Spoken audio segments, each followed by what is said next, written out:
Colossians 15. Kung sa buhay lamang na ito tayo magsisiasa kay Kristo, ay tayo sa lahat ng mga tao ay lalong kahamag. Ano po siya eh, kumbaga hindi lang dito sa mundong tayo tinitingin. Ang sinasabi ng Apostol Pablo po rito ay yung buhay na walang hanggan. Oo, ito yan. Dahil maraming mga tao na nakapokus lang dito sa mundo ito. Kumbaga tayo mga Kristiyano po ay nagtitiis ng lahat ng mga bagay hindi natin ginagawa yung gawa ng sanlibutan dahil utos yun sa Romans chapter 12 verse 1, verse 2 na huwag tayo magsipag-ayos sa sanlibutan ito. Yung sinasabi ng Apostol Pablo po rito ay na kung sa buhay lamang na ito tayo nagsisiasa, tayo na yung pinakakapagkabang. Dahil yung mga gawa ng sanlibutan, kung iba, malaya nila nagagawa, tayo, hindi po natin ginagawa dahil mas tinitingnan nga po natin yung buhay na walang ngayon sa kabilang buhay. Kasi kaya nga tayo sumasampalataya sa ating Panginoon si Kristo para magkaroon tayo ng buhay na walang hanggan. Pero sabi ng ating apostol si Pablo, kung aasa lang tayo kay Kristo, kung tayo sasampalataya lang kay Kristo, itamag naman tayo.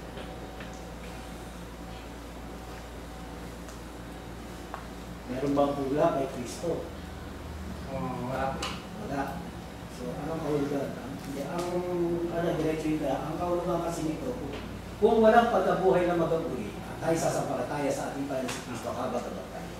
Walang silbi yung ating pananampalataya. So, yun yung tinutukoy niya sa... Ito hindi ko nakamit. Baka naiwan kasi. Salamat. So, magiging kahabag-habag tayo kung si Kristo hindi mo rin binuhay. Ang nasa mga sa'yo. Bilang. Salamat po. Wala na pong tanong ay hilingan po natin si Brother Jermel para sa ating awit at prayer.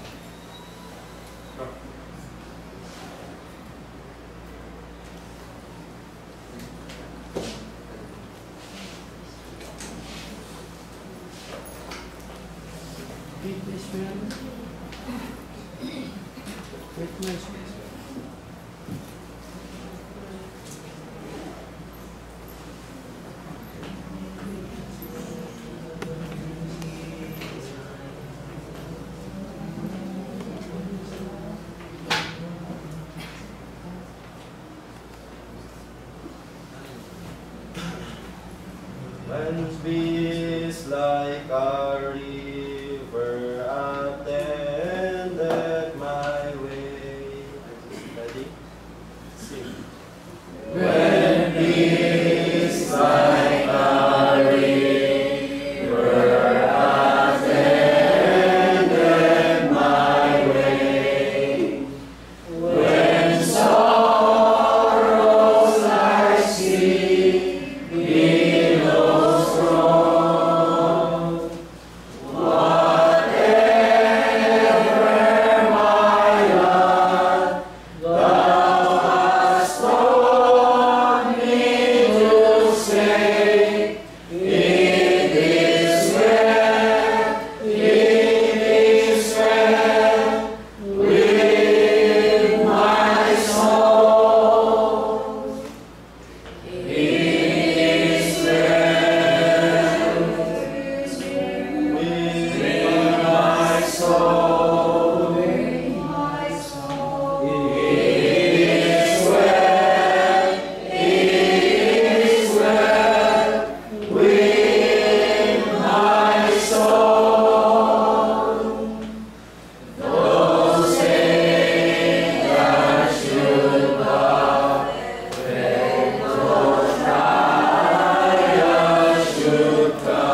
Dakilang Diyos na lubhang makapangyarihan sa lahat, na may lalang ang aming mga buhay at gamitin ang lahat ng bagay na nasa sangkulitan.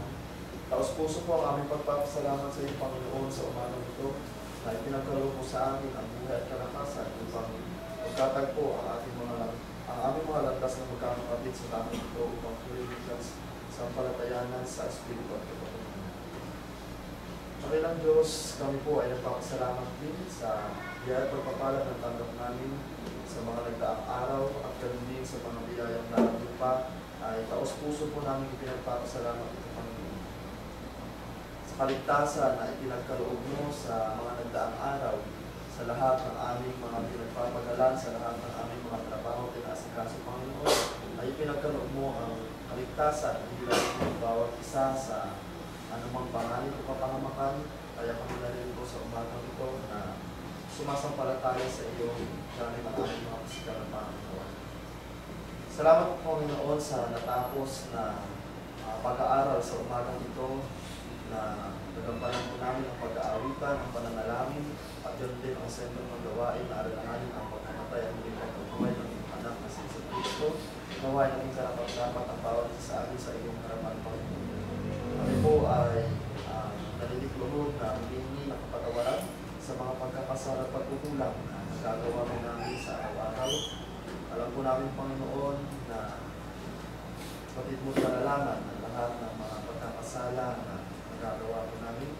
Nawa ay matatawad mo kami, Panginoon, at bigyan ng pagkakataon upang mabago ang aming mga sarili, muling manimbalik ang init ng aming pananampalataya, na kami ay gamitin mo, Panginoon, sa makabuluhan at mabubuting bagay, lalo higit sa aming kapwa, na ang mga salita ay aming dalhin at iparinig. Sa ganun sila din naman ay magkaroon ng kaligtasan, kagaya ng inaasam ng bawat isa sa amin na narinig po sa umaga.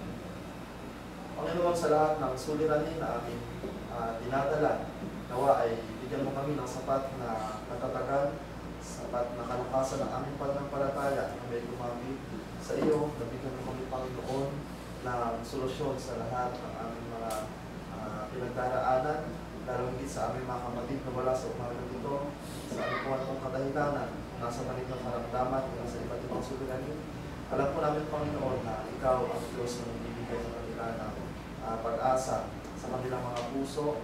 Ikaw ang Diyos na hahaplos ng iyong pagpalang mamay sa kanila upang sila ay makabahon sa kanilang mga nararamdaman sa pisikal ng mga katawan. Sa mga susunod na pagkakataon na kagaya nito ay magkakasama po kami na nagpupulit at nagpapasalamat sa iyo, Panginoon. Hiniling po namin sa aming pansamantalang pag-iwalay sa umagang ito ay basbasan mo ang bawat isa sa amin na magkaroon ng kaligtasan hanggang sa makarating sa aming mga tahanan na bibit ang iyong salita. Nagamit po namin ito sa pang-araw-araw ng pagbubuhay, Panginoon. Palakasin mo ang pag-ibig at pananampalataya ng bawat isa sa aming magkakapatid sa lahat ng mga ngaral na patuloy na nagdadala ng iyong salita na ipinangangaral sa iba't ibang dako sa iba't ibang pagkakataon. Bigyan mo sila ng kalakasan, nakataliguan at kaalaman, Panginoon, magamit pa sila sa lahat ng panahon. Ang lahat po ng mga bagay na ito, O Diyos, ay aming hindi natalangin pinagpapasalamat ng Logos, huwag makarating sa iyong paanan at bigyan mo na katuparan, Panginoon. Pagkat ito ay aming hinihiling at pinagpapasalamat sa tamang pangalan ni Jesus, naming Panginoon at Tagapagligtas. Amen.